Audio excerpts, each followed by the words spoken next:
اور اللہ کو چھوڑ کر ایسی چیز کو نہ پکارنا جو نہ تمہارا کچھ بھلا کر سکے اور نہ کچھ بگاڑ سکے. اب اگر ایسا کرو گے تو ظالموں میں ہو جاؤ گے.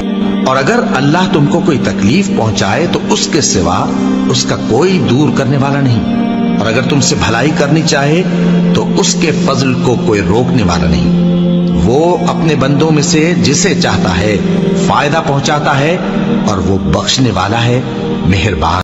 اے پیغمبر، میرے مومن بندوں سے کہہ دو کہ نماز پڑھا کریں اور اس دن کے آنے سے پیشتر جس میں نہ اعمال کا سودا ہوگا اور نہ دوستی کام آئے گی، ہمارے دیے ہوئے مال میں سے پوشیدہ اور علانیہ خرچ کرتے رہے.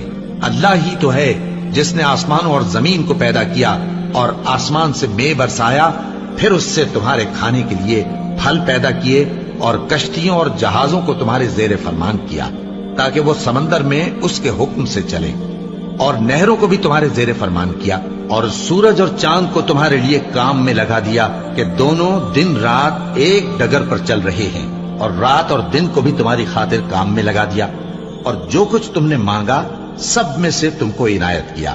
اور اگر اللہ کے احسان گننے لگو تو شمار نہ کر سکو، مگر لوگ نعمتوں کا شکر نہیں کرتے.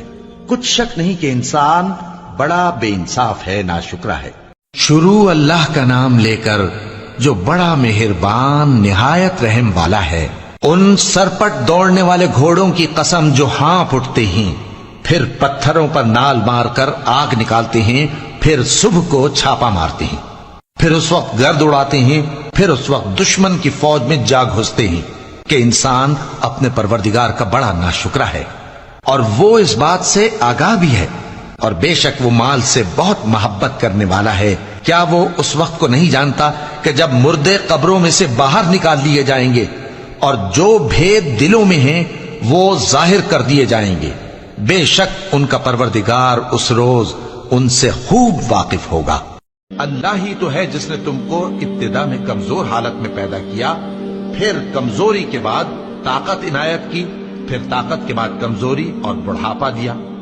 وہ جو چاہتا ہے پیدا کرتا ہے، اور وہ صاحب علم ہے، صاحب قدرت ہے.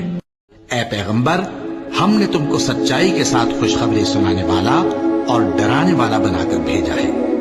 اور اہل دوزخ کے بارے میں تم سے کچھ پرسش نہیں ہوگی، اور تم سے نہ تو یہودی کبھی خوش ہوں گے اور نہ عیسائی، یہاں تک کہ ان کے مذہب کی پیروی اختیار کر لو.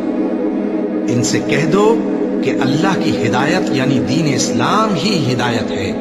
اور اے پیغمبر، اگر تم اپنے پاس علم یعنی وحی الہی کے آ جانے پر بھی ان کی خواہشوں پر چلو گے تو تم کو اللہ کی پکڑ سے بچانے والا نہ کوئی دوست ہوگا نہ کوئی مددگار.